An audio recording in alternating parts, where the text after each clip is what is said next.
Hi students, today I will teach you a lesson from history, lesson number 10. Lesson name is Introducing History. In this lesson, we will learn the main topics: significance of history, sources of history. Two sources are there, archaeological sources and literary sources. The next topic, timeline, name of the land, geographical framework. So in this lesson, I will divide it into two parts, part A and part B. Part A, today I will teach main topic, significance of history, sources of history, only archaeological sources we will learn. History is the chronological account of past events. Life on earth was not like what we live today. There was a time when man could not speak, read or write. He learned those things over a long period of time. The technology that we have today, the comfortable lifestyle which we lead today did not exist till the recent past.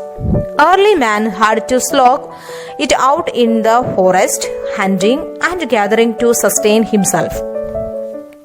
History helps us understand how people lived in those eras and how they evolved over the years. History may therefore be defined as a careful and systematic study of past events on the basis of available material, remains and records. Historians arrange past events in order of time. They have divided history in the following two periods: prehistory and history. Prehistory means it is that period of human development when human beings did not know how to read and write. This is the reason why no written records of that period are found. History means this is the period of history for which written records are available. Now we learn about the significance of history. It tells us about our culture, its evolution and development and our society. Then significance means importance of history.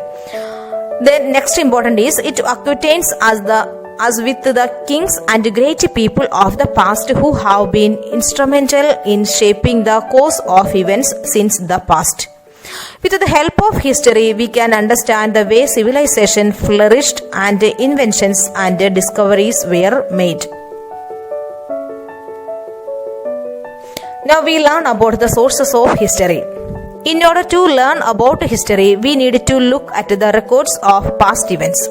These records are the sources of history. Some of these records are written as literary material, while others are the material dug out from the earth called archaeological finds. The branch of history that deals with the study of the past through material remains is called archaeology. Let's learn more about them.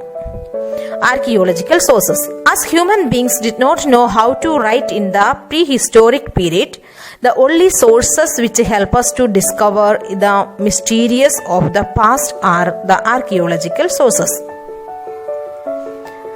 The pots and pans, toys and beads, jewelry and clothes, tools and weapons used by people of those times help us discover the lifestyle and culture of those times. Sometimes they made sculptures out of clay or wood or stone which are now found buried deep inside the ground. Now we learn about the fossil remains in archaeological sources.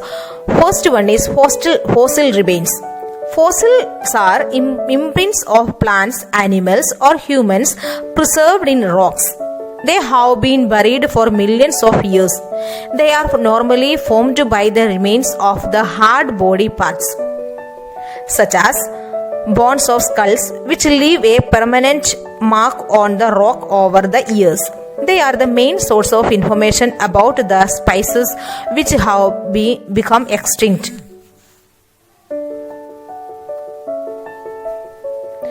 Similar fossils help in determining the various civilizations which are no more in existence today.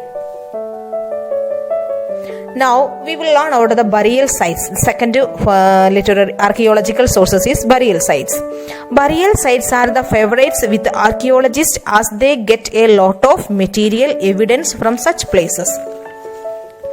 The royal tomb of Queen Puabi was discovered in Mesopotamia around 1934. Puabi, known in Sumerian as Shubath, was identified by several cylinder seals in her tomb. These seals indicate that she was a Nin, another Sumerian word which means queen. Sir Leonard Woolley, the famous British archaeologist, is credited with the discovery of the tomb of Puabi. Now we learn about the next archaeological source, tools and implements. At various archaeological sites, many tools and implements used by early people have been found. They help in telling us about the kind of life those people lived.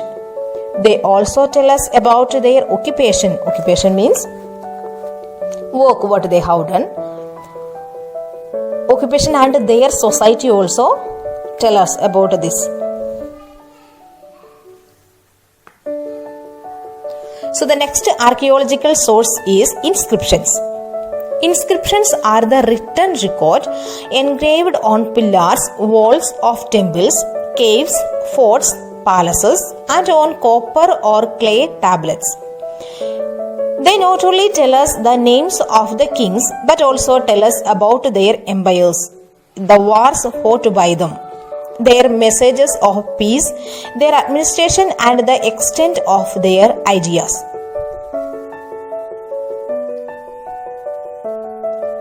The Allahabad inscriptions tell us about Samudragupta's military conquest. The Tiruvalangad and Udayamerur inscriptions gave us a lot of information about the Chola region. The next archaeological source is coins. Coins are normally made of metal or the alloy made during that period. The coins indicate the level of scientific advancement during that era. They help us to learn about the rulers in a particular dynasty and ascertain their reign. They also provide vital clues about the economic conditions of the country. The art of collecting and studying coins, currencies, and metals is known as numismatics. Sometimes coins provide information about the nature and religion of the kings. For example, the coins issued by Samudragupta were embossed with his picture with a veena. This clearly indicates his love for music.